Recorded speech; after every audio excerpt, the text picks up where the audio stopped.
au alichafuliwa na makosa ya kibinadamu, umsamehe kwa wema wako na kuyafuta kwa njia ya Kristo Bwana wetu.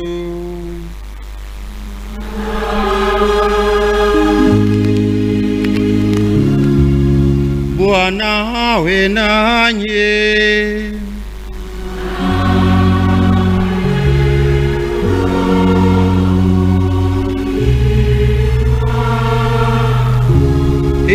Inueni mioyo.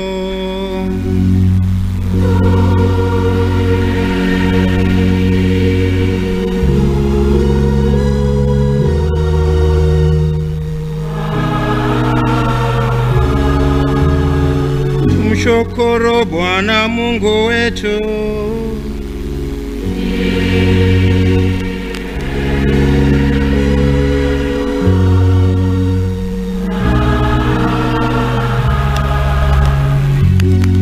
Kweli ni vema na haki, tendo la kufaa na la kuleta wokovu. Tukushukuru wewe daima na popote, Bwana Baba uliye mtakatifu, Mungu mwenyezi wa milele.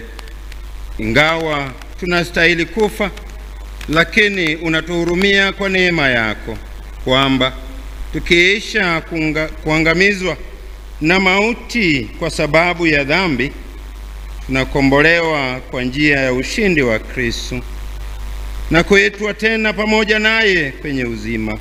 Kwa sababu hiyo, sisi pamoja na nguvu za mbinguni tunakutukuza daima hapa duniani, tukisifu bila mwisho adhama yako kwa sauti kuu.